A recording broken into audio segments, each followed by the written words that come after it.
Bismillahirrahmanirrahim. Assalamualaikum warahmatullahi wabarakatuh.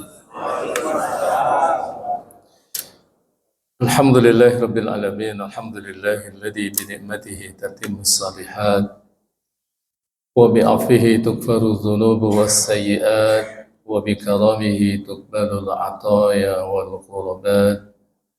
Asyhadu an la ilaha illallah wahdahu la syarika lah syahadatan tunjina minal 'adzabi yawma la yanfa'u malun wala banun illa man atallaha biqalbin salim wa asyhadu anna Muhammadan 'abduhu wa rasuluh alladzi adda al-amanah wa ballagha ar-risalah wa nasaha al-ummah wa jahada fi sabilillahi haqqa jihadihi. اللهم صل وسلم وبارك على هذا النبي الكريم نبينا محمد المصطفى صلى الله عليه وسلم وعلى آله وأصحابه أجمعين أما بعد سبحانك لا علم لنا إلا ما علمتنا إنك أنت العليم الحكيم رب اشرح لي صدري ويسر لي أمري واحلل عقدة من لساني يفقهوا قولي اللهم علمنا ما ينفعنا وانفعنا ما علمتنا ya rabbal alamin. Masyarul hadirin wal hadirat, Bapak Ibu sekalian yang saya hormati dan Allah Ta'ala muliakan. Setelah kita bertahmid dan juga bersalawat kepada Rasulullah SAW, serta keluarga, para sahabat dan seluruh pengikut beliau ila yaumil qiyamah. Selanjutnya kajian subuh kita pada hari ini mengambil tema jejak tak terlupakan dari Padang Arafah, pelajaran wukuf untuk kehidupan kita. Sahabat sekalian, tema ini dilatari karena kita hari-hari ini masih berada di bulan Dzulhijjah. Dzulhijjah itu punya paling tidak 3 spesifikasi. Yang pertama, bahwa Dzulhijjah itu satu dari al-ashhurul hurum, bulan-bulan yang dimuliakan oleh Allah yang jumlah semuanya ada 4. Salasatun sardan wa wahidun fardan. 3 bulan berturut-turut, yaitu Dzulqa'dah, Dzulhijjah, Haram. Wa wahidun fardan, dan 1 bulan berdiri sendiri, yaitu Syahrul Rajab. Itu pertama. Yang kedua, Dzulhijjah itu adalah Ashhurum Ma'lumat. Kata Allah, Al-Hajju Ashhurum Ma'lumat. Haji itu adalah bulan-bulan yang limited, bulan yang ditentukan, yaitu Syawal, Dzulqa'dah, dan Dzulhijjah.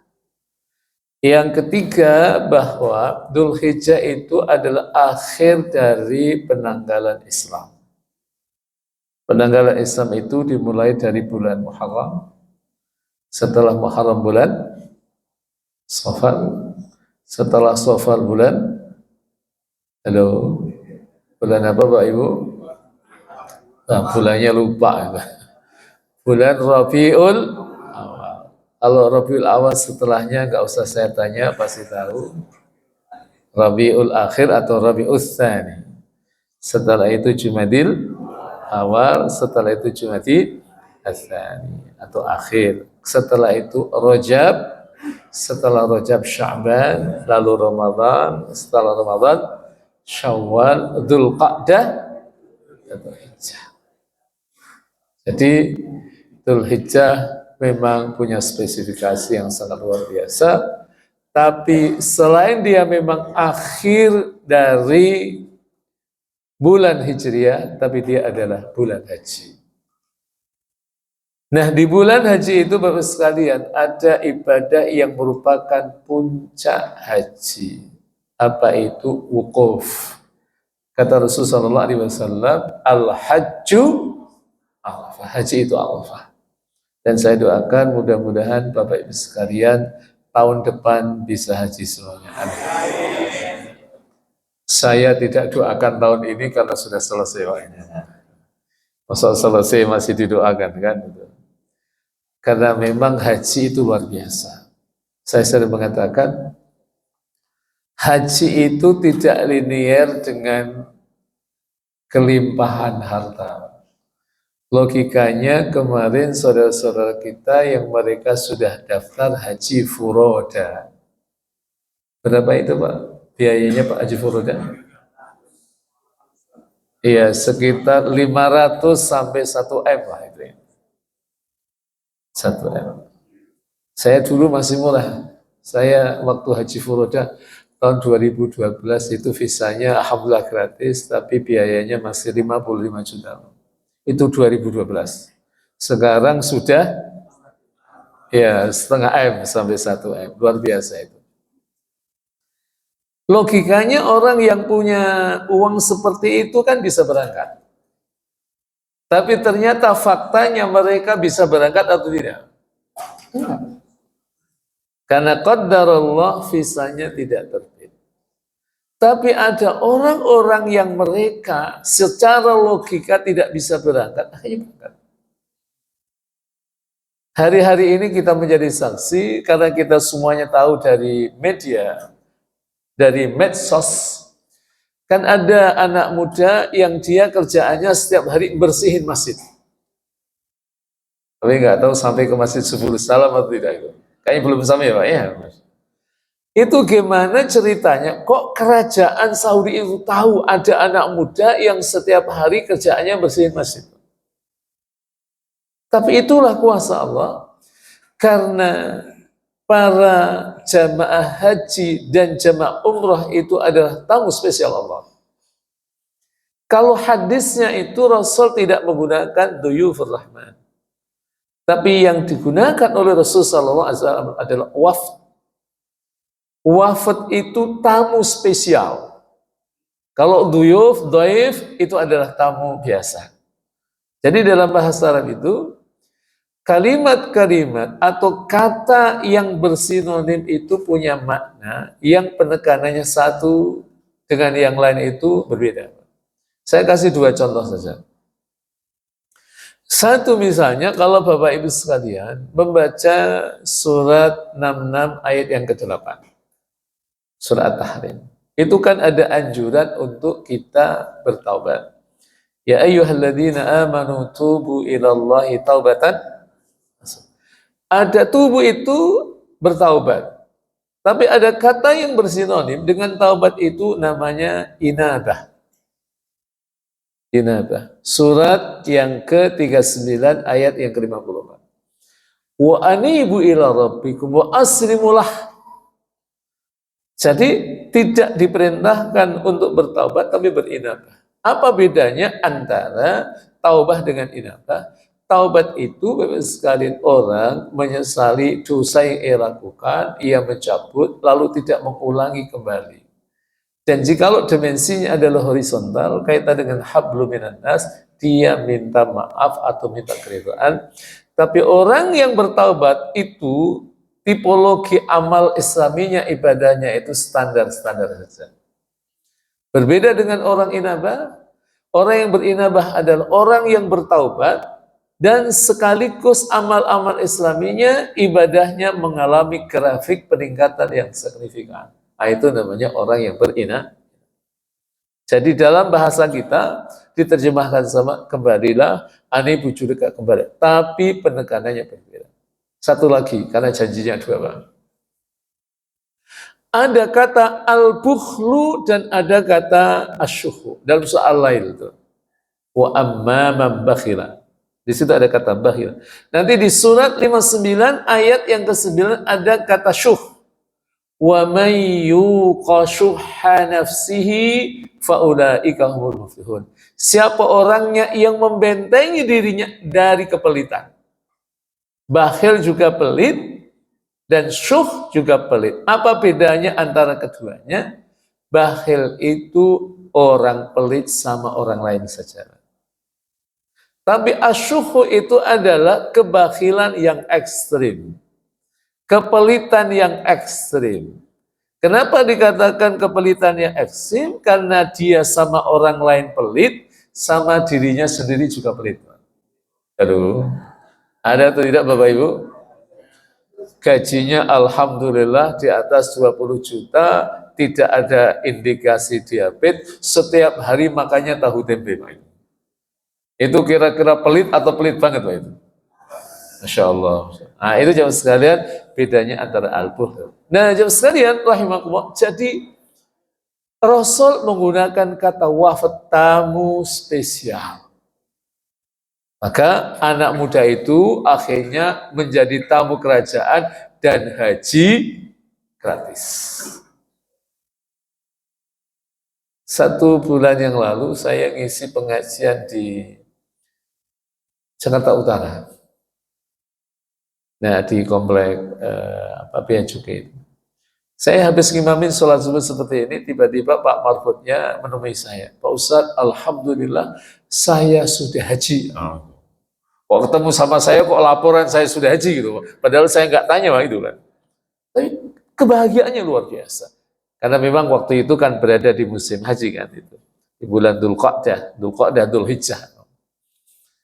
Dan saya hanya seorang marbot. Saya katakan, marbot itu gak hanya seorang Pak itu. Marbot itu adalah tugas yang sangat mulia. Kerjaan yang sangat mulia. Yang logikanya memang seorang marbot itu gak bisa berangkat ke sana karena memang secara finansial itu logikanya agak susah. Tapi kalau Allah ingin memberangkatkannya, berangkat atau tidak Pak? Berangkat. Saya tanya, dari mana Bapak bisa berangkat? Alhamdulillah dapat hadiah dari Pak Gubernur gitu. Tapi bukan gubernur sekarang Pak, gubernur sebelum-sebelumnya. Masya Allah. Ada juga karena ibu-ibu hadir Bu. Ada yang berangkat itu kisahnya unik Bu. Ada ibu-ibu yang dia satu saat menyeberang jalan. Ada pengendara mobil yang agak kenceng tapi nyenggol dia. Nyenggol siapa itu? Nyenggol dikit itu. Jatuh.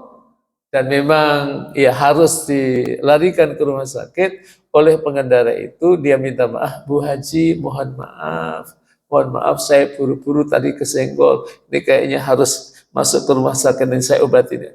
Kemudian diobatkan ke rumah sakit beberapa hari. Alhamdulillah, qaddarallah dengan izin Allah akhirnya sembuh. Setelah sembuh, kemudian antar pulang dan kemudian dikasih sejumlah uang. Nah, ibu yang tertabrak tadi mengatakan begini, saya terima kasih ya ditabrak, disenggol, ya memang ini adalah takdir Allah. Apalagi dikasih hadiah juga, uang gitu kan. Tapi ada satu hal yang saya tidak suka dari Bapak. Wah, apa itu yang tidak suka? Dia bilang, saya belum haji dipanggil Bu. Ini kalau ibu-ibu belum haji dipanggil Bu Haji, senang atau agak sedih Bu? Halo, Masya. Jadi kaget itu Pak. Loh, jadi ibu belum haji ya? Ya mudah-mudahan satu saat Allah memberikan rezeki pada ibu lewat pintu apapun dan bisa menurunkan ibu haji. Nah, orang yang nabrak ini Pak, karena kebaikannya dengan izin Allah habis nabrak, rezekinya kok mudah sekali Pak itu. Punya duit banyak, akhirnya Allah ingatkan, dulu kamu nabrak, ada emak-emak, ada ibu-ibu yang belum haji, kamu panggil haji, dan ia tidak suka. Nah sekarang hajikan dia. Jadi pesan saya, kalau ibu-ibu pengen cepat haji, sering-sering nyebrang jalan Pak itu. Ya masalahnya kan takdirnya sama atau beda kan. Nah di haji itu puncaknya adalah wukuf. Nah, itu baru mukadimah loh Pak itu, belum ngaji loh. Gitu. Nah, Padang Arafah bukan hanya sebidang tanah tandus yang menjadi tempat berkumpulnya jutaan jemaah haji. Tidak. Ia adalah tempat yang spesial dan rata-rata setiap tahun yang haji sekitar 2 jutaan Pak. Termasuk yang tinggal di Bintara Pak. Termasuk jamaah Masjid Subulus Salam. Itu kalau di total jenderal semuanya sekitar 2 juta. Ia tidak tempat biasa karena Arafah itu punya banyak spesifikasi. Nah termasuk diantaranya adalah istijabatut doa diresponnya di kita agak cepat. Saya sering berkata begini, Pak. Doa-doa kita yakinlah ketika tidak ada mawani, hal-hal yang menghalangi tertolaknya doa kita, itu doa kita pasti diijabah oleh Allah. Namun cara Allah mengijabah doa itu ada 3 tipologi, Pak. Ada yang cash, ada yang delay, dan ada yang deposit. Pengennya bapak-bapak, ibu-ibu yang mana, Pak? Yang cash, yang delay, atau deposit? Yang cash, Pak. Habis sholat subuh, tadi sempat doanya, ya Allah berikan hamba-Mu ya Allah rezeki yang melimpah, biar saya cepat ibadah umroh tahun ini ya Allah. Kalau umroh tahun ini boleh, Pak. Tapi nanti duhur ditunggu, kok belum dikasih ya Allah. Itu jangan berkata begitu, Pak, karena kita harus tahu kita ini tipologi mukminnya seperti apa. Sudahkah kita sampai pada derajat auliaullah, para kekasih Allah? Yang kasih itu rata-rata ya doanya Nabi, doanya para kekasih Allah. Tapi kalau doa-doa kita itu cenderung kalau tidak delay, ya deposit.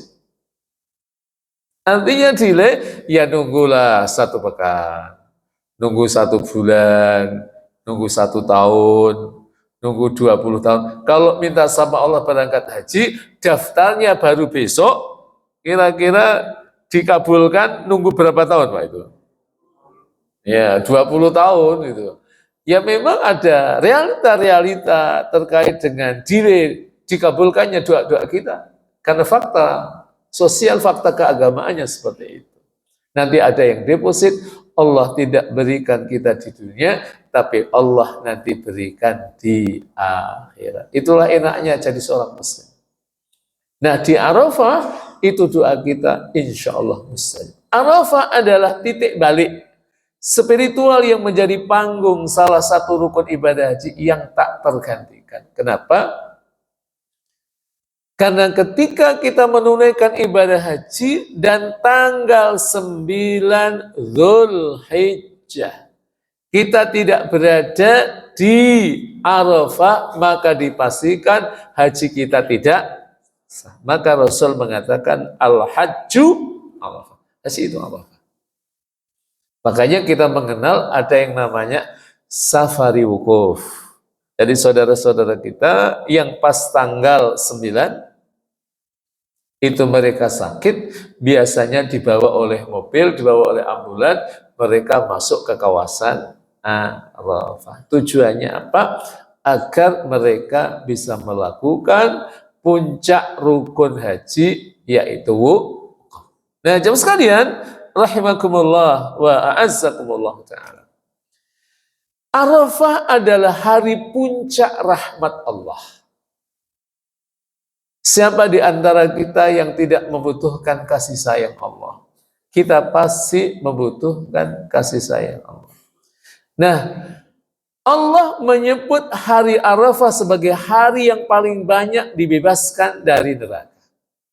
Makanya kalau pas tanggal 9 bulan Dzulhijjah, yaitu Yaumul Arafah, itu kita dianjurkan oleh Rasul sallallahu alaihi wasallam membaca doa, Allahumma inni as'aluka al-'idqa minan nar. Duhai Allah, hamba memohon kepadamu terbebaskan dari api. Itu kalau doanya di Subul Salam, Masjid Subul Salam, dengan kita doa di Arafah, kira-kira suasana psikologisnya sama atau beda, Pak? Nah, bedanya kenapa? Ya karena memang kita bersama dengan saudara-saudara kita yang sedang melakukan perjuangan menunaikan ibadah haji. Itu bisa langsung nangis. Kalau kita menghayati terkait dengan al-'idqu minan nar, itu bisa nangis. Kenapa seperti itu? Orang-orang yang mengetahui tentang dahsyatnya azab Allah, itu kalau mereka dengar ayat tentang azab, tentang kemaksiatan, dan mereka belum bisa melepaskan diri mereka dalam itu pasti nangis. Saya kasih contoh dua, Pak. Ada tadi dua, sekarang dua juga.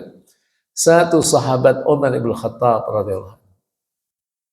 Nanti itu ada satu ayat di surah At-Tur surat 52 itu, ketika beliau mendengar ayat yang berbunyi a'udzubillahi minasyaitonirrajim, inna adzaba rabbika lawaqi. Itu beliau langsung nangis dan jatuh pingsan. Ini saya lihat ketika saya membacain ini kok kayaknya nggak ada yang nangis Pak itu. Kok kayaknya banyak yang mulai khusyuk Pak. Masya Allah. Itu nangis Pak.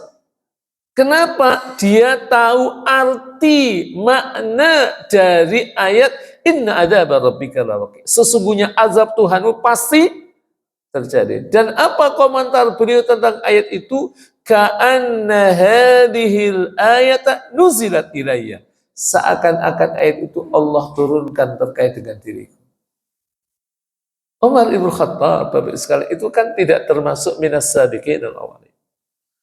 Tidak termasuk sahabat-sahabat yang 3 tahun pertama dari diutusnya Muhammad sebagai Nabi dan Rasul Allah. Itu kan beliau tidak masuk.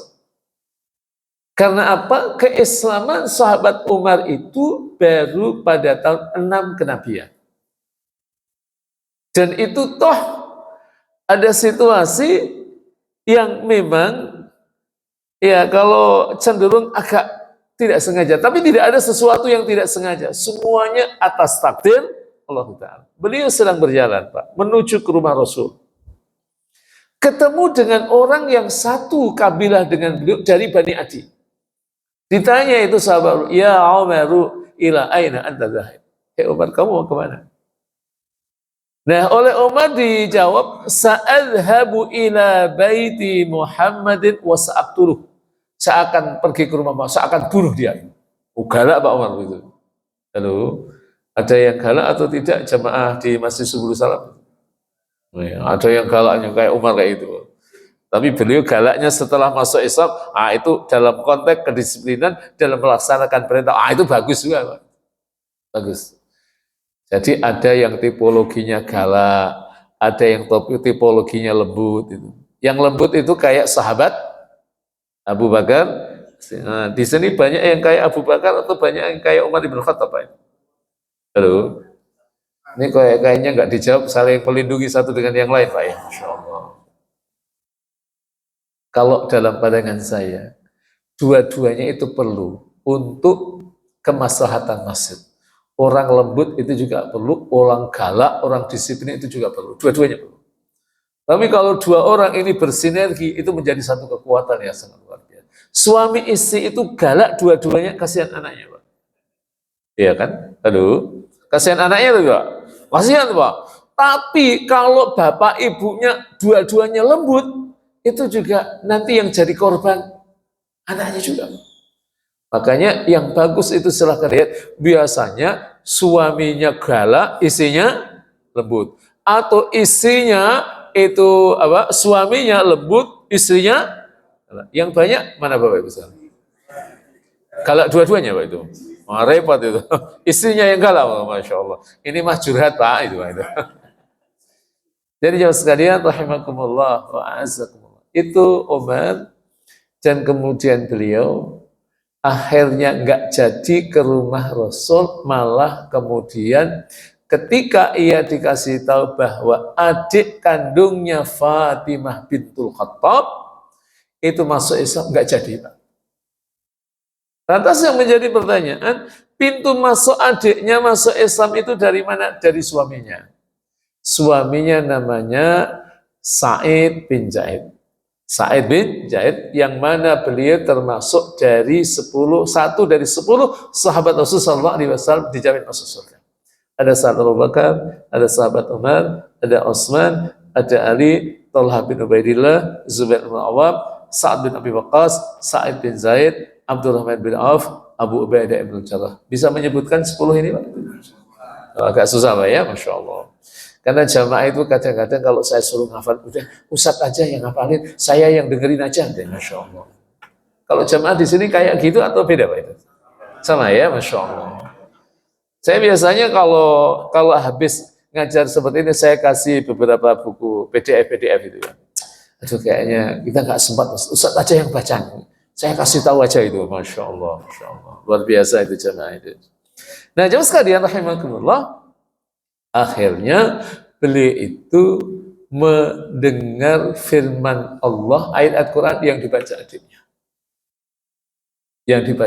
Yang dibaca adiknya itu surat Toha, surat yang ke-20 setelah surat Maryam, sebelum surat Al-Anbiya. Ini hafal 114 surat atau sering-sering lupa Pak itu? Lupa. Ini kalau bisa diprogram lah. Jadi jamaah Masjid Subul Salam yang bapak-bapak, ibu-ibu itu hafal urutan surat yang hanya 114 Pak. 114 itu hanya atau 114 saja?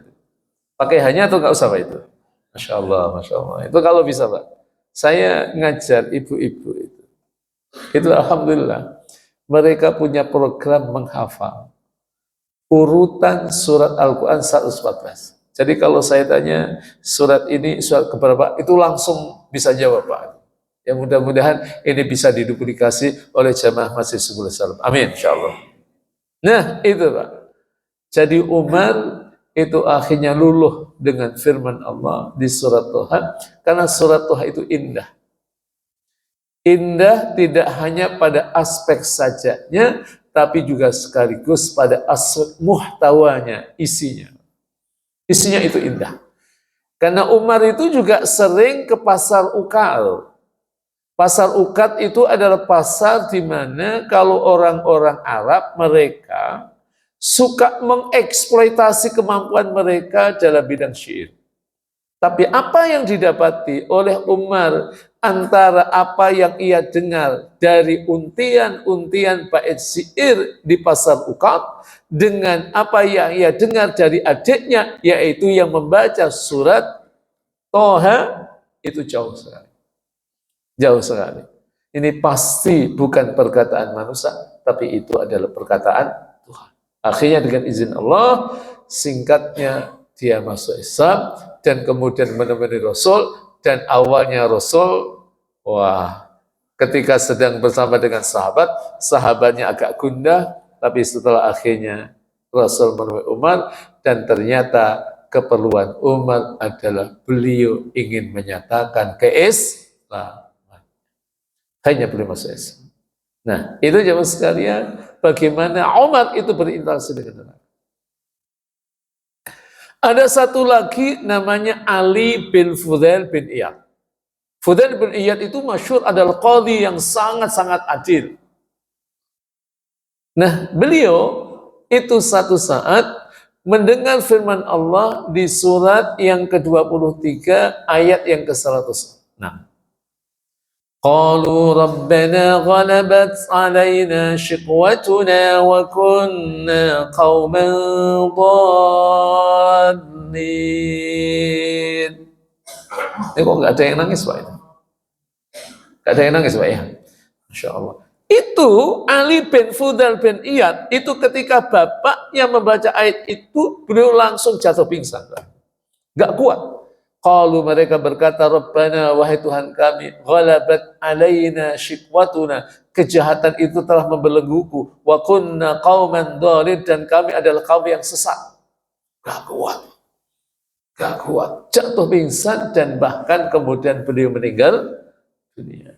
Saya pernah ngimamin Pak, saya kaget, saya itu ingat kisahnya Ali bin Fudail bin Iyad di salah satu masjid di Rawamangun Pak, di Haji Ten.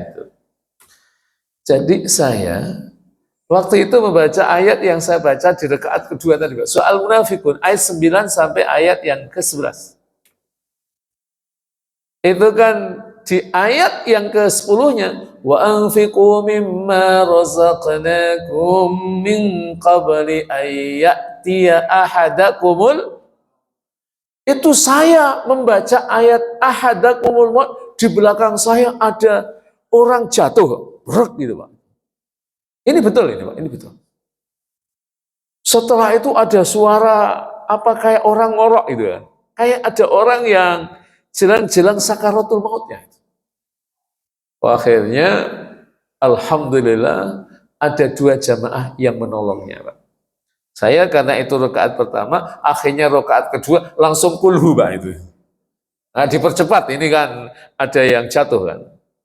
Ya, setelah saya Jamaah mengatakan, tenang aja, insya Allah selamat. Jadi ini bukan karena ayat, karena dia itu punya penyakit. Kalau orang Jawa itu mengatakan penyakit ayan, Pak itu. Wah itu saya kaget. Oh, kalau punya penyakit gitu, jangan di belakang saya gitu Pak itu. Pak, agak jauh-jauh itu kan. Kan agak ganggu juga Pak itu. Masya Allah, Masya Allah. Jadi jamaah sekalian, nah Arafah kata Rasulullah SAW, tidak ada hari yang lebih banyak Allah membebaskan hamba dari neraka dibandingkan hari Arafah. Makanya kita minta sama Allah, inni as'aluka al-'idqa minan nar. Duhai ya Allah, hamba memohon kepadamu terbebaskan dari neraka. Dan itu adalah bentuk rahmat Allah. Nah, bentuk rahmat Allah yang mana yang lebih tinggi dari ketika kita dibebaskan oleh Allah dari neraka? Dan kalau kita dibebaskan oleh Allah dari neraka, maknanya insya Allah kita akan masuk surga. Saya doakan mudah-mudahan kita semua yang hadir sekali masuk surga semuanya. Dan saya doakan mudah-mudahan masuk surganya surga Firdaus. Firdausil A'la. Insya Allah. Yang kedua, wukuf simbol kehadiran total di hadapan Allah. Kita totalitas. Harus hadir. Makanya tadi saya sampaikan, tidak bisa digantikan. Kalau memang kita tidak hadir di situ, maka haji kita tidak sah. Makanya jamaah-jamaah sekarang, jamaah Indonesia itu kan banyak yang tidak mabit di Mina. Kalau saya sih sebenarnya agak kurang setuju. Ya alasannya mabit di Mina kan nggak rukun. Khawatir nanti kalau kita bergerak tanggal 8 kita ke Mina dulu dan tidak langsung ke Arafah, nanti kredit malah nggak maksimal di Arafah. Tapi bagusnya memang ya kita mengikuti sunnah Rasul. Jadi setelah tanggal 8 kan kita niat haji Pak. Dari tempat kita, apakah itu di hotel, apakah di apartemen, kita membaca niat haji labbaik Allahumma hajjan. Karena jamaah Indonesia kan rata-rata hajinya apa? Ifrad, tamattu atau qiran, Pak? Tamattu. Jadi dari Bintara kemudian ke bandara, bendahara nanti terbang, ada yang ke Jeddah, ada juga yang ke Madinah. Kalau berangkatnya dari Bintara, itu awal-awal Dzulqa'dah, masuk ke bulan haji, kan masih lama Pak. Punya haji kan masih lama. Nunggu sekitar 30 harian lebih. 30 harian lebih kalau harus hajinya haji ifrad. Itu kayak apa Pak? Datangnya agak awal kan? Berarti sejak dia niat ihram, itu ia terikat dengan larangan-larangan ihram. Maka dalam konteks kita yang durasi waktunya nunggu itu agak panjang, maka utamanya kita mengambil haji namanya tamattu. Dan itu bukannya tidak nyunah juga. Sekalipun Rasul Sallallahu Alaihi Wasallam hajinya kan bukan haji tamattu. Rasul itu hajinya haji qiran, Pak. Kenapa? Jarak antara Madinah dengan Makkah itu kan kalau dibandingkan antara Makkah dengan Bintara, jauhan mana Pak itu? Ya jauh banget Pak. Tapi Rasul dengan kita sampainya di Makkah itu cepetan kita Pak. 14 abad yang silam, sebagaimana dituturkan oleh Syekh Mubarakfuri dalam Ar-Rahiqul Makhtumnya. Itu Rasul berangkat dari Madinah, kan Rasul ada di Madinah. Itu sampai di Makkah. Itu butuh waktu 8 hari 8 malam. Makanya kalau kita tahu tentang sirah, itu betapa syukurnya kita kepada Allah bahwa ketika peradaban manusia sudah maju seperti ini, memudahkan kita untuk melakukan ibadah kepada muncul syukur. Rasul waktu itu bersama dengan 90.000 sahabat dan sahabiah. Jalan kaki, mereka yang punya onta ya pakai onta. Berangkat tanggal 25 Dzulqa'dah sampai di Makkah tanggal 3 Dzulhijjah, kan berarti 8 hari. Masya Allah, Masya Allah. Jadi ini yang kita harus syukur kepada Allah. Syukur kepada Allah, sehingga pertama kita memang minta sama Allah, bagaimana agar Allah mengatur kita, kita bisa berangkat ke sana. Dan setelah kita memang ditakdirkan oleh Allah bisa berangkat, maksimalkan, optimalkan satuan-satuan waktu yang kita lalui berada di sana dengan memperbanyak ibadah kepada Allah Rabbul. Kenapa? Kita dimudahkan oleh Allah. Nah, jemaah sekalian, nah, wukuf di Arafah bukanlah ibadah yang rumit, cukup hadir dan berdiam dengan penuh kekhusyukan. Inilah yang difirmankan oleh Allah, fa idza afattum min arafatin fadhkurullah indal masyaril haram. Nah, kemudian apabila kamu telah bertolak dari Arafah, berzikirlah kepada Allah di masyaril haram. Di tempat-tempat yang menjadi simbol kekuasaan Allah Ta'ala, tentunya yang lebih spesifik adalah diawali dari Arafah. Makanya saat kita ditakdirkan oleh Allah bisa berangkat haji, persiapan kita itu harus maksimal. Kita harus punya bekal ilmu yang cukup. Problem kita adalah ini orang-orang yang punya duit itu biasanya haji furoda tapi manasiknya kurang. Sehingga apa? Nanti di sana ya karena persiapannya kurang, tidak produktif. Berbeda dengan reguler yang mereka ada pembinaan secara baik, apalagi kalau yang berangkat itu jamaah masjid Subul Salam. Nah, itu ngajinya insya Allah kenceng, Pak. Nanti di sana itu maksimal. Karena ada saudara-saudara kita di Arafah itu habis dengerin khutbah, itu kemudian doanya cuma sebentar, Pak. Padahal saat itu langit dibuka oleh Allah Ta'ala. Allah mengabulkan doa. Susun doa-doa yang bagus dari bintara. Doa tentang akhirat permintaan kita. Lalu baru dunia. Biasanya dunia dulu atau akhirat dulu yang kita minta sama Allah? Dunia dulu ya, Masya Allah.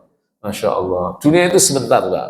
Sebentar. Maka pastikan doa tentang akhirat dulu, baru dunia.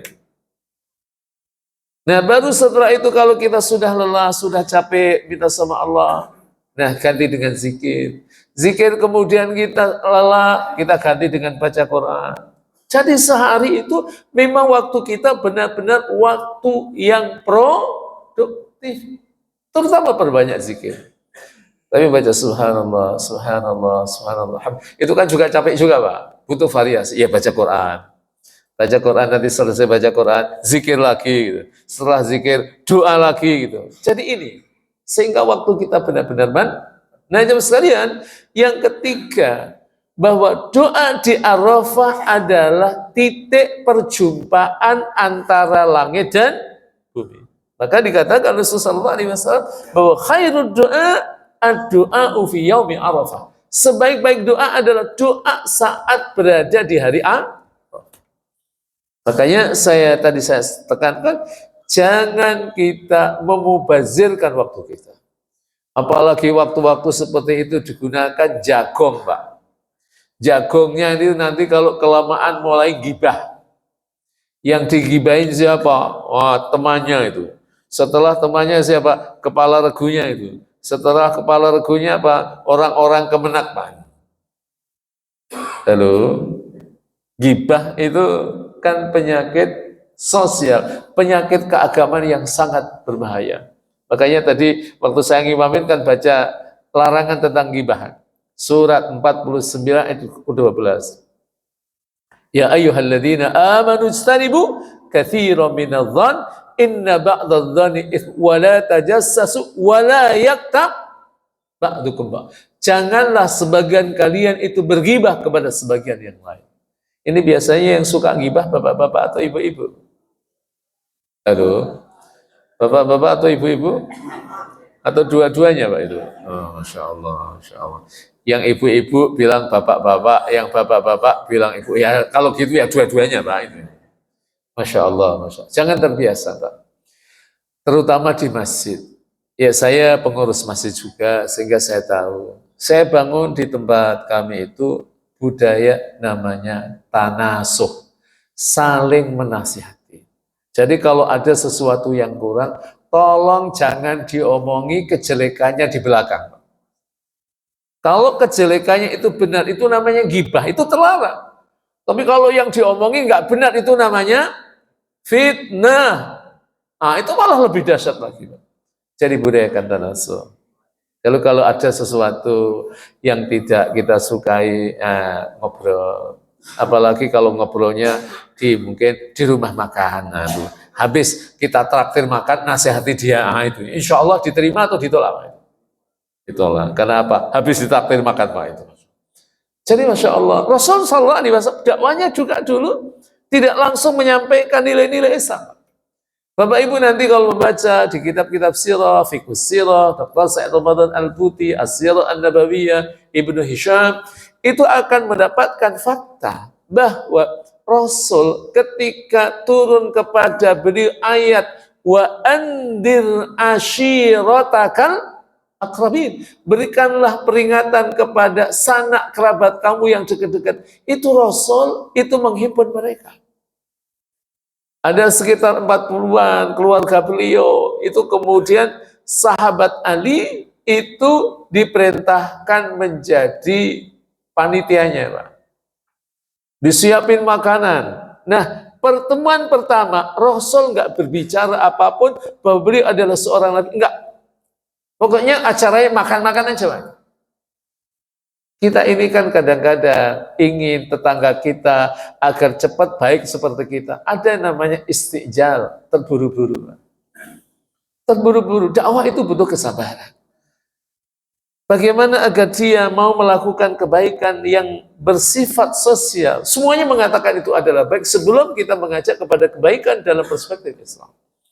Nah, baru yang kedua, Rasulullah Sallallahu Alaihi Wasallam menginformasikan kepada mereka keluarganya, beliau ada seorang nabi. Ya, ada yang menerima, ada yang nolak. Yang nolak diantaranya adalah paman beliau sendiri, namanya Abu Lahab. Yang nolaknya luar biasa, Pak. Padahal Abu Lahab ini ketika Rasul Sallallahu Alaihi Wasallam itu lahir, itu beliau sempat memerdekakan budak karena cintanya kepada keponakannya. Tapi ketika apa yang dilakukan oleh keponakannya berlawanan dengan keyakinan dia, malah ngamuk-ngamuk, Pak. Bahkan 1 dari 12 orang yang dibentuk oleh majelis orang-orang kafir Quraisy yang mengeksekusi Rasulullah SAW itu adalah paman beliau sendiri, yaitu Abu. Jadi jemaah sekalian, rahimakumullah wa a'azzakumullah ta'ala, ini yang ketiga. Yang keempat, kesetaraan di Arafah. Arafah mengajarkan kepada kita tentang kesetaraan. Semua sama di hadapan Allah Rabbul Alamin. Yang pejabat, yang rakyat, yang gubernur, tukang sayur, semuanya sama. Mengenakan pakaian ihram. Gak ada ceritanya bapak-bapak itu yang punya sarung bagus, merek BHS, itu dipakai saat wukuf, gak ada. Gak ada, ya memang gak boleh, Pak. Karena ia harus mengenakan pakaian yang tidak berjahit. Sementara BHS itu berjahit atau tidak, Pak? Berjahit. Bapak-bapak yang punya baju yang bagus-bagus gak boleh dipakai. Punya yang batik Pekalongan nggak boleh dipakai, harus pakai pakaian ihram. Sama kita di sisi Allah. Jadi parameter kemuliaan manusia itu adalah dijelaskan surah 49 ayat 13. Inna akramakum indallahi atqakum. Maka ini yang harus kita jadikan oleh ketika pulang dari haji, jangan sombong, tapi hadirkan sifat humble, sifat tawadhu, rendah hati. Nah, itulah ciri kemabruran, Pak. Karena ada orang-orang setelah haji malah sombongnya luar biasa, Pak. Ada atau tidak? Di mana itu, Pak, itu? Di luar kan? Kalau di sini kan tidak ada, Pak, itu, Insya Allah. Tapi ada orang setelah haji memang baik sekali, Pak. Itu saya 1, 2, 3, 4, 5, itu saya dapatkan. Oh, ini berarti mabrur ya. Jadi biasanya dulu sebelum haji itu sholat jamaahnya 5 waktu seperti dia melakukan puasa Daud. Tahu puasa Daud, Pak? Jadi sehari puasa, sehari tidak, sehari puasa. Itu kan ada juga jamaah sebelum haji itu, duhur jamaah, nanti asar tidak, maghrib jamaah, isya tidak. Ada atau tidak, Pak? Ini yang banyak atau yang sedikit, Pak? Nah itu, nah setelah haji, alhamdulillah istiqomah. Itu saya dapatkan di masjid saya kan, kalau saya sholat itu kan setelah sholat saya amati, Pak. Nah ini Masya Allah, ini mabrur itu. Alhamdulillah. Jadi selalu, bahkan selalu yang terhebat, mau mengikuti seorang ulama besar namanya Sa'id Musayyib. Kalau Sa'id Musayyib itu kan 40 tahun, Pak, itu jamaah, sholatnya selalu jamaah, Pak. Jamaah di masjid, dan ketika beliau jamaah di masjid, pokoknya sebelum azan itu sudah ada di masjid. Yang begini di sini banyak atau sedikit, Pak? Nah ya, alhamdulillah, nah, itu bagus banget. Yang sudah banyak itu ngajak-ngajak yang lain juga, Pak, itu. Ngajak-ngajak yang lain, Masya Allah.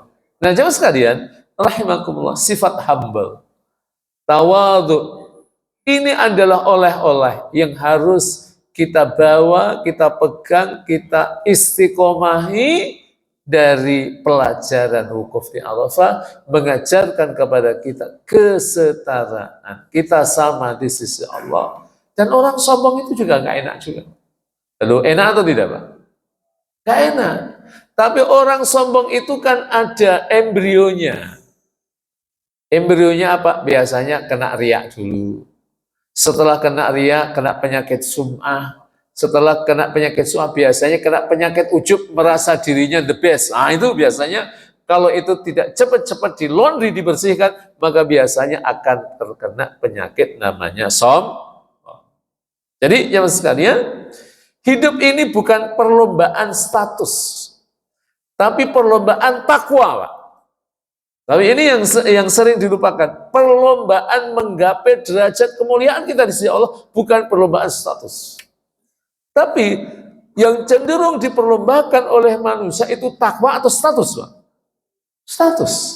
Nah ini yang harus kita ubah, yang harus kita switch semuanya, apalagi kita berada di akhir-akhir bulan Dzulhijjah, yang sebentar lagi kita akan masuk tahun baru Islam 1447 Hijriah.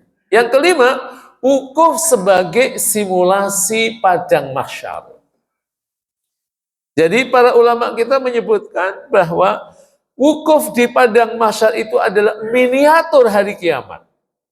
Hadisnya terkait dengan masalah Yaumul Mahsyar, hadis yang diriwayatkan Imam Bukhari dan Imam Muslim dari Ummul Mukminin Aisyah radhiyallahu anha, ketika Rasulullah SAW menyebutkan ayat fa idza ja'atis sakhah yauma yafirrul mar'u min akhi wa ummihi wa abi wa sahibatihi wa bani likulli imri'in minhum yauma idzin sya'nu yughni. Itu Rasul sempat mengomentari ayat itu dengan mengatakan yuhsyarun nasu yaumal qiyamati hufatan uratan gurlan. Kelak hari kiamat itu manusia akan dihimpun oleh Allah dalam keadaan tidak beralas kaki. Jadi seperti kita nyeker kayak ini, Pak. Saat kita berada di Masjid Subul Salam, nggak ada yang pakai sendal, sepatu, nggak ada, Pak. Semuanya tanpa alas kaki, uratan telanjang, tak ada yang pakai baju, gurlan tidak berkhitan.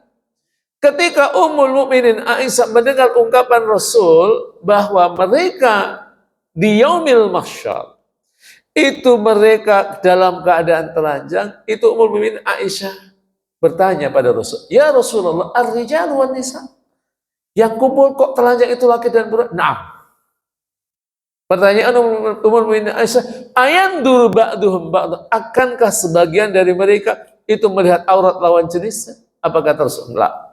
Enggak mungkin. Karena apa? Alasan Rasul adalah al-amru asyaddu min hada, karena urusan manusia pada waktu itu lebih berat daripada hanya sekedar melihat aurat lawan jenisnya. Karena kita harus mempertanggungjawabkan amal kita. Ini ngaji kita itu biasanya semangat atau sering khusyuk itu. Halo, itu siap-siap nanti ditanya tuh, Pak, kamu ngaji tapi menit ke 15 kok ngantuk, kenapa? Itu nanti jawabannya gimana, Pak? Itu harus disiapin atau belum Pak? Itu, Pak? Masya Allah. Itu baru, itu yang bagus juga Pak. Itu masih kebaikan. Tapi justru kemaksiatan-kemaksiatan yang kita lakukan. Dan maaf, pertanggungjawaban amal itu sejak kita masuk usia mukallaf. Ya standarnya usia 15 tahun lah. Yang belum 15 tahun, dia sudah mimpi basah, itu sudah mukallaf. Ibu-ibu yang belum 15 tahun, 9 tahun sudah haid, itu sudah mukallafah. Itu yang harus kita pertanggungjawabkan di sisi Allah. Kalau pertanggungjawaban itu setelah kita pensiun, nah itu agak enteng Pak. Halo. Kenapa sudah mulai rajin di subuh salam? Tapi jamaah di subuh salam ini kan tipologinya macam-macam. Ada yang ke masjid sejak tinggal di sini masih muda, alhamdulillah istiqomah di masjid. Ini yang mayoritas atau yang minoritas, Pak? Mayoritas, Pak ya? Alhamdulillah. Ada juga nanti di sini adaptasi itu baru 10 tahun, baru mulai masuk ke subuh salam. Ada atau tidak, Pak? Ada. Ada yang juga MPP, masa persiapan pensiun, baru mulai masuk ke masjid subuh salam. Ini yang banyak atau yang sedikit? Masya Allah, Masya Allah. Nggak usah saling lihat Pak, nanti kalau saling lihat kelihatan Pak itu. Masya Allah, Masya Allah. Ya nggak apa-apa, itu masih bagus. Itu masih bagus. Ya kan, karena ada orang yang setelah pensiun, dia muslim, nggak pernah ke masjid sama sekali. Ada atau tidak? Nah itu tolong, itu bapak-bapak, coba silaturahim ke rumahnya. Bawain apa-apalah itu. Jadi nggak usah langsung, yuk ke masjid. Udah ngobrol-ngobrol dulu lah Pak. Ngobrol-ngobrol, jangan langsung, yuk ke masjid, jangan, ntar dulu lah. Yang ketiga atau keempat atau kelima, yang penting ngobrol-ngobrol dulu. Diingetin rambutnya sudah putih, gitu. Diingetin jalannya kayak tidak segagah dulu, gitu kan. Diingetin kulitnya tidak sekencang dulu, gitu kan. Jadi akhirnya nanti pelan-pelan ke masjid. Kami dulu kan tinggal di Perumnas Klender. Dulu ada satu media yang kami lakukan. Jadi karena saya suka bulu tangkis, Pak. Dan lapangan bulu tangkis itu di sebelah masjid. Saya itu kasihan. Kasihan sama bapak-bapak. Yang mereka sudah di dekat masjid, setiap pagi main bulu tangkis, kok nggak sholat di masjid? Kasihan sekali Pak saya. Akhirnya kita ngobrol sama bapak-bapak yang main bulu tangkis, yang mereka aktif di masjid. Gimana kalau kita coba sesekali ini teman-teman kita yang main bulu tangkis ini mereka ke masjid, tapi pelan-pelan aja. Tapi pendekatan kita dengan pendekatan primordialisme, pendekatan kesukuan. Jadi yang nanti Padang coba deketin yang Padang, yang Kuningan deketi yang Kuningan, yang Cirebon dekati Cirebon, yang Purworejo, ada yang dari Purworejo di sini Pak? Ada kan? Nah, Purworejo itu di mana-mana ada Pak itu. Masya Allah, Purworejo, Kuningan itu di mana-mana ada, Cirebon itu Pak. Nah, itu di dekat. Alhamdulillah ternyata akhirnya mereka semua mau ke masjid Pak. Jadi kalau lihat masa-masa seperti itu, syukur kita luar biasa. Orang yang belum pernah ke masjid, akhirnya dengan sentuhan dakwah kita dan kesabaran kita, akhirnya mau ke masjid. Maka pesan saya, tolong Bapak Ibu, jangan hanya menjadi mukmin saleh, mukminah salihah. Jangan jadi mukmin yang baik, tapi juga harus menjadi mukminun salihun muslih. Jadi orang mukmin yang baik, tapi melakukan perbaikan kepada orang. Jangan dinikmati sendiri, Pak. Ngaji jangan dinikmati sendiri. Ada tetangga yang nggak pernah ngaji, KTP-nya Islam. Jangan prinsipnya lakum dinukum. Nggak pas itu ayatnya. Dan memang bukan untuk itu ayat itu. Tapi kita aja tetangga-tetangga kita. Sehingga Masjid 10 Salam ini sudah rame, tapi nanti lebih rame lagi. Yang keenam adalah muhasabah. Jadi Yaumul Mahsyar itu adalah introspeksi diri, nah terutama saat kita harus berhadapan dengan Yaumul Hisab. Nanti di Yaumul Akhir kan ada Yaumul Hisab. Jadi pertama ini dunia akan kiamat, setelah dunia akan kiamat kan berarti setelah kiamat semua manusia itu meninggal. Setelah manusia meninggal nanti ada yang namanya Yaumul Ba'ats, hari kebangkitan internasional. Kalau kita kan hanya mengenal hari kebangkitan nanti ada kebangkitan internasional. Semua manusia yang sudah meninggal dibangkitkan oleh Allah. Nah, kebangkitan itu linier dengan amal dan ibadah kita. Yang rajin jamaah di Masjid 10 Salam, wajahnya nanti putih, Pak. wajahnya berseri-seri. Tapi antara yang baca Qur'annya one day one juz, antara dengan mereka yang baca Qur'annya one day one ain, kira-kira pancarannya putihnya sama atau beda, Pak? Lebih bagus yang mana, Pak? Yang one day one juz atau one day one ain, Pak? One juz. Bapak-bapak sekalian, ibu-ibu, baca Qur'annya juz-juzan atau ain-ainan? Ain-ainan atau angin-anginan, Pak? Itu, Pak. Mulai hari ini, yuk sama-sama kita meningkatkan amal Islami kita. Kata Umar ibn Khattab, hasibu anfusakum qabla an tuhasab. Wazinu a'malakum qabla an wazinu a'malakum atau anfusakum qabla an tuzan. Jadi hisaplah amal-amal kalian sebelum amal kalian berhisap. Maka kontemplasi, evaluasi diri, introspeksi diri, itu adalah keniscayaan bagi kita. Jadi pastikan bapak-bapak, coba ada waktulah untuk muhasabah. Saya ini ke masjid subuh salam sejak umur berapa? Terus saya nggak ke masjid itu durasi waktunya berapa? Sehingga apa? Muncul upaya kita untuk melakukan akselerasi baik secara kualitas dan kuantitas tentang ibadah dan amal-amal Islam. Tapi kalau kita tidak melakukan muhasabah, ya hidup jalan begitu saja, Pak. Tidak ada perbaikan-perbaikan yang signifikan. Berbeda ketika kemudian kita melakukan muhasabah. Maka ada seorang ulama yang menganjurkan kepada kita dan menghadirkan konsep idealita tentang muhasabah itu ya sebelum tidur, Pak. Setiap hari yang bagi lil mu'mini ayyuhasiba nafsahu bima rabihahu wa khasirahu qabla naumi tsumma yanamu ala taubah. Seyogyanya seorang mukmin itu dia melakukan muhasabah, menginventarisir laba dan juga kerugian sebelum tidur, baru setelah itu tidur dalam keadaan bertaubat kepada Allah Ta'ala. Sehingga apa? Ketika dia tidur dan kemudian ternyata Allah tetapkan dan sebelumnya taubat kepada Allah, maka dipastikan taubatnya adalah taubatan nasuha, dan kematiannya Allah tetapkan kematian yang husnul khatimah. Baik, kayaknya sudah agak siang Bapak ya, cukup Bapak ya. Mudah-mudahan bermanfaat. Saya nggak tahu ada pertanyaan atau tidak. Kalau ada pertanyaan dipersilahkan, kalau tidak ada ya kita tutup. Ada pertanyaan Bapak Ibu? Silahkan Ibu. Oke. Assalamualaikum warahmatullahi wabarakatuh.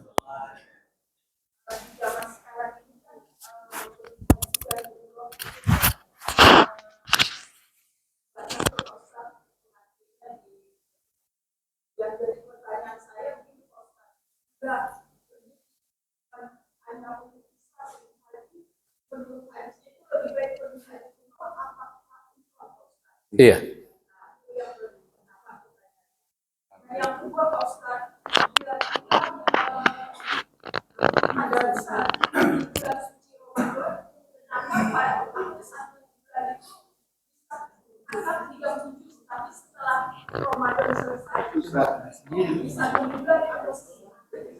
Iya, baik. Ya, yang pertama pertanyaan, yang kedua curhat lah itu. Yang kedua curhat itu. Ya, mana yang lebih menjadi skala prioritas, haji atau umroh? Kalau konsep idealnya dua-duanya.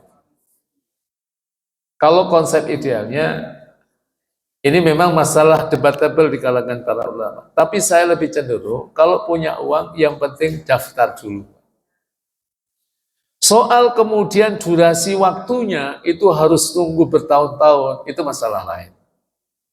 Apalagi, mohon maaf, yang sudah berusia di atas 60 tahun. Kita nggak tahu. Siapa tahu nanti ada kebijakan pemerintah, ada sapu bersih yang usianya, yang nunggu antrian dan usianya sudah di atas 60 tahun. Kan kita nggak tahu juga. Ya memang hari ini regulasi yang ada ya harus nunggu normal. Tapi terkait dengan takdir keberangkatan kita haji itu kan rahasia Allah. Sehingga apa? Ya kita daftar haji. Nah setelah daftar haji, nah kita punya rizki, nah berangkat umrah. Jadi yang wajib itu harus muqaddamun minas sunnah. Maka ada kajian kalau nanti ibu belajar fikih, ada namanya kajian fiqhul aulawiyat, fikih prioritas. Jadi ada yang wajib, ada yang sunnah, maka yang wajib muqaddamun ala as-sunnah.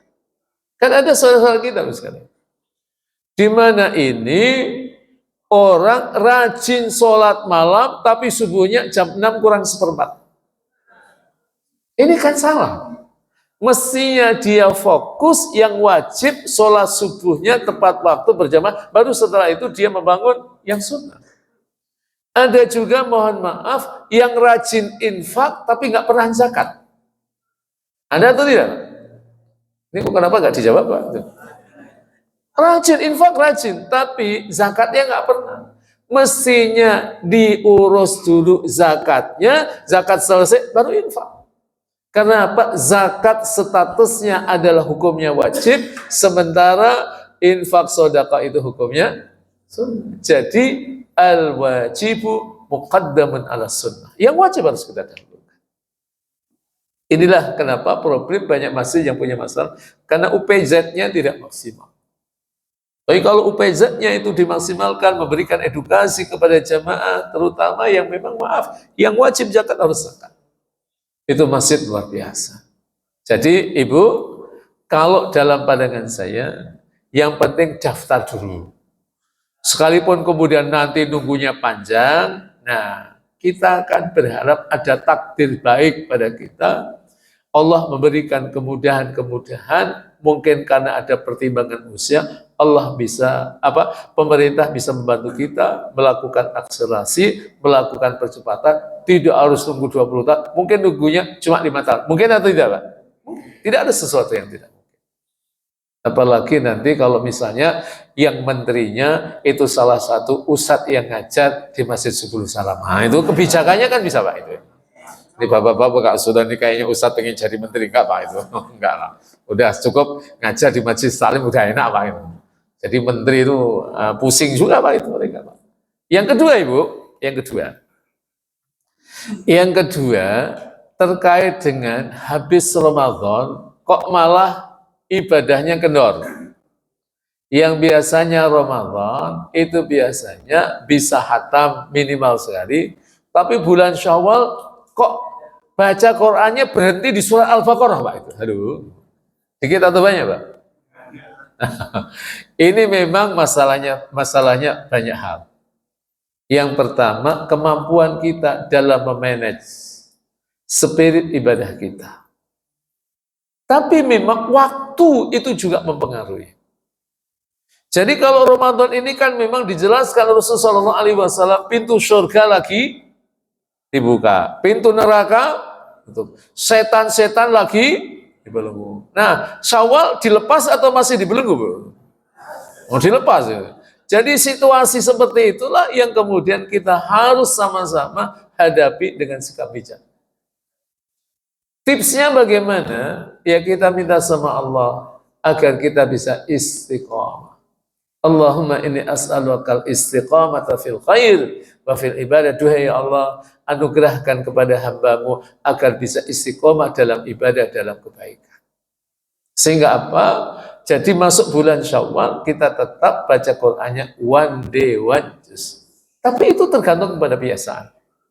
Saya mohon maaf, saya cerita, habis ngajar seperti ini, itu ada seorang bapak-bapak yang dia menemui saya. Ini di Duren Sawit, Pak. Duren Sawit kan tetangga kita, Pak.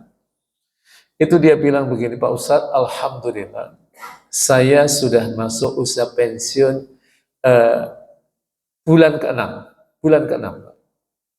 Tapi alhamdulillah, sejak hari pertama sampai bulan ke-6 ini, alhamdulillah, setiap 1 pekan sekali selalu saya khatam Al-Quran. Setiap 1 pekan sekali. Itu berarti rata-rata baca Qur'annya adalah 4,5 juz setiap hari.